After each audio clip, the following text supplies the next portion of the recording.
Hi, this is part 2 of the Bully Neighbors portion of the Udemy How to Deal with Bullies course. So we left off on the last video talking about allies and the difference between allies and homies. So a homie is someone who's willing, they got my back, so they are willing to step in and help me if I have a physical conflict with someone. They got my back. So that's important distinction, that we're homies. It's like there's a bond there, okay?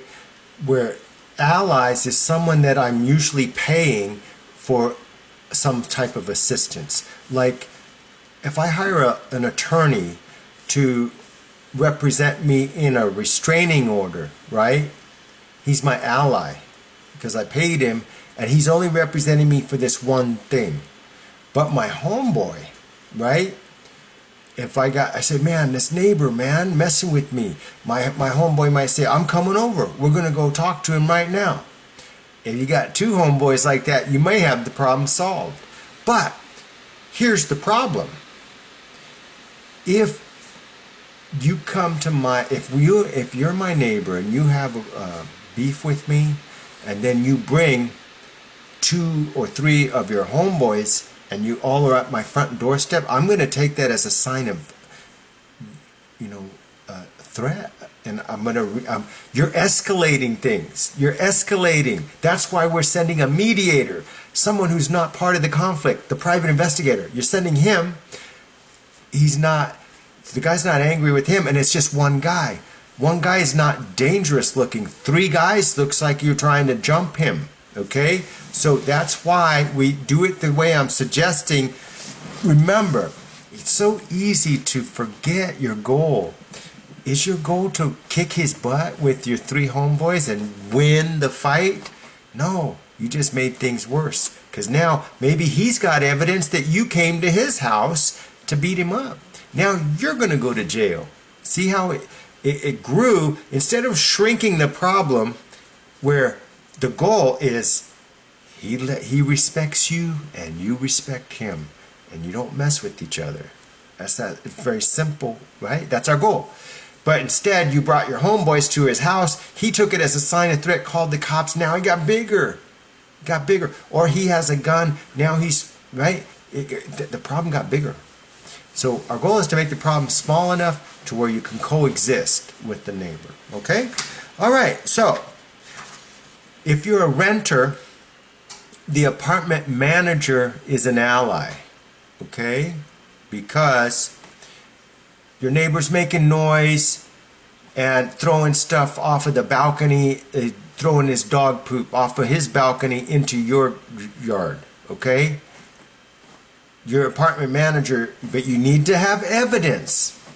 So I want you to, hey, look, video camera, see the poop here? I don't own a dog. See that guy up there? He's the one who's throwing it, right? You need evidence, okay? Without good evidence, your apartment manager won't help you. If you're a homeowner, a lot of new homes, roughly half of them in the United States, they have HOA, Homeowner Association. They have a lot of rules, and one of them is be quiet and respectful for your neighbors. So if you're playing loud music or parking in my spot or any like wild parties or anything like that, HOA is your ally. You say, hey, I'm just trying to get some sleep here and this guy's too loud. Then you have to document it. You need evidence. You always have to have evidence, okay? That's why your cell phone is your friend.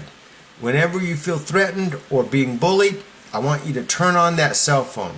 You don't have to get a video, but you should get an audio of the bully threatening you, harassing you. Without evidence, no allies are going to come to your aid. Okay? So, apartment manager is your ally. with evidence if you are a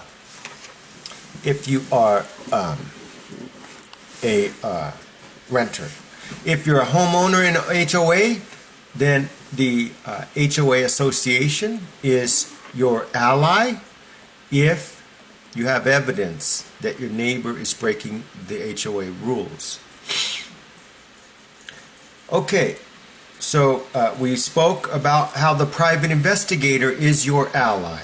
You hired him to be your ally. He's going to confront the bully and suggest a ceasefire, a peace treaty. And the only condition of the peace treaty is you respect him and he respects you. That's it. And respect means don't play that music when I'm asleep. And, you know, respect works both ways. What are you doing to piss off the neighbor, right? Then you might need to adjust your behavior as well, okay? So, some other allies. Well, if you decide to hire an attorney, the attorney is your ally, okay? For money, he is representing you, he's defending your rights, and he's protecting your interests in, you know, right, in the court. So, is the police your ally? Again, if you're calling the police, you made the problem bigger already. And so remember, police can arrest you and can arrest him. I have trouble calling the police because if they check my background, they go, oh, man, you know, who do they like more? Me or the guy bullying me? So that becomes an issue. Not everyone can call the police or feels comfortable calling the police. I much rather work with a private investigator than a cop. Okay? And I think not only is it because of my past, it's because the private investigator will accomplish more than the police would. Okay? So, okay, so your main goal after the background check on your hostile neighbor is you're going to say to the private investigator, I want to hire you as a mediator. I want you to bring the olive branch of peace to my neighbor.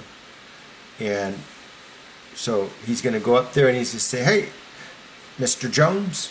And then Mr. Jones is going to go, how did you know my name? Right? Already. Hey, Mr. Jones, I've been asked to approach you with a proposition from your neighbor Alex. He wants to squash this whole conflict between you two.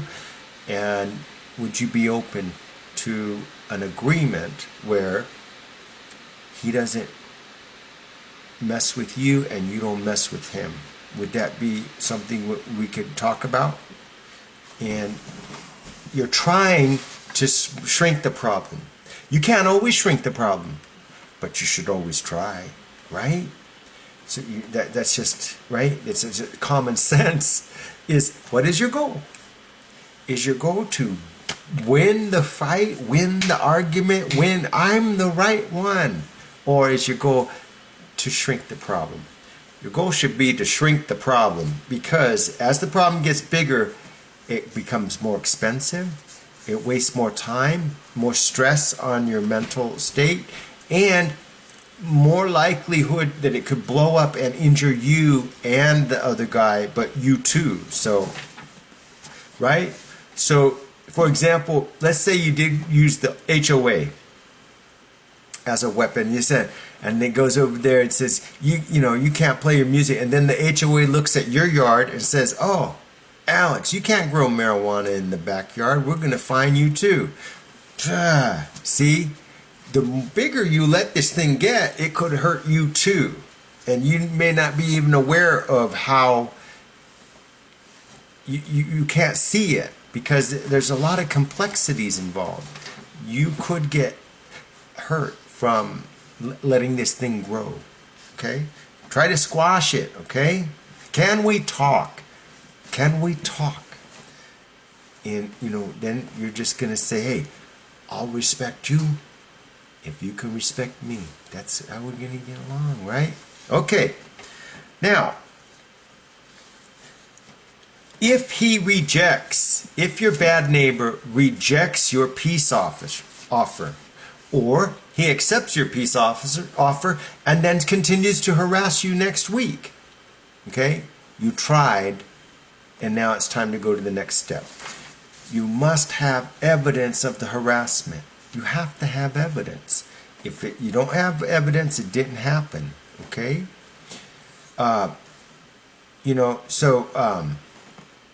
We got to get evidence. You got to get cameras and record either your cell phone camera or your Ring doorbell or your outdoor security camera.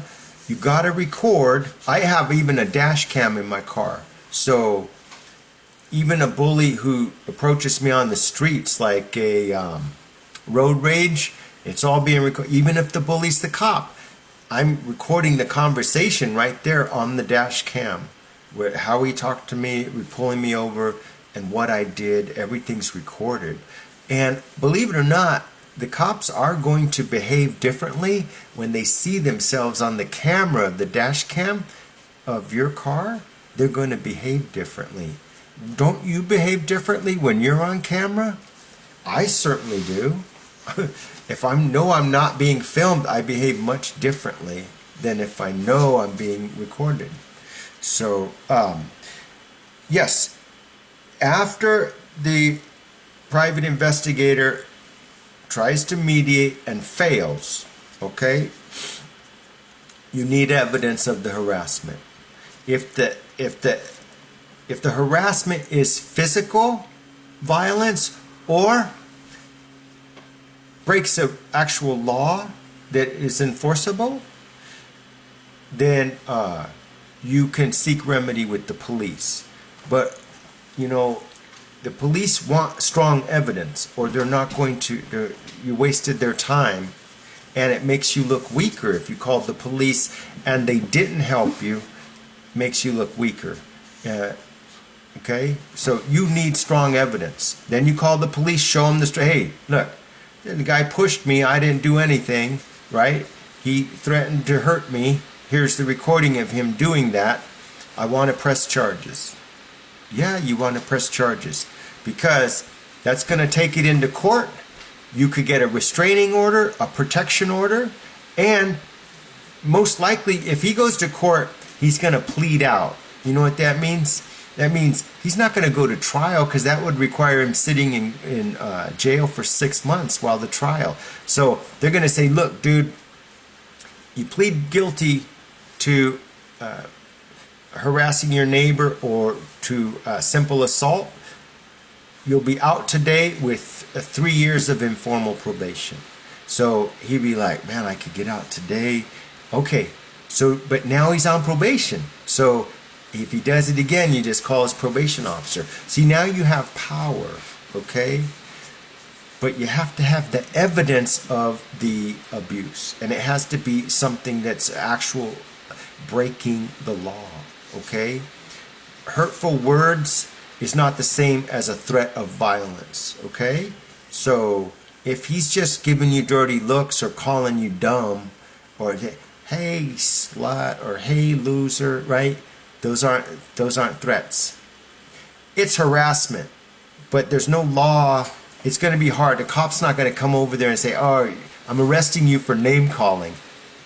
He has to hit you or threaten to hit you in some way.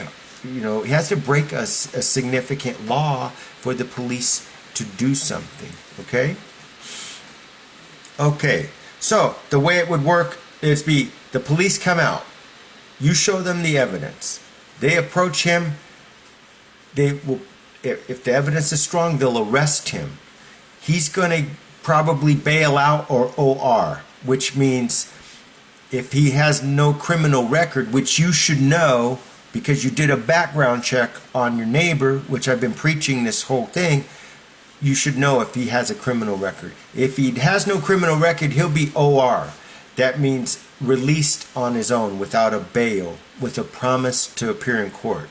But it's not over. He's got to go to court. So all of this is going to make him think twice about escalating this thing, okay?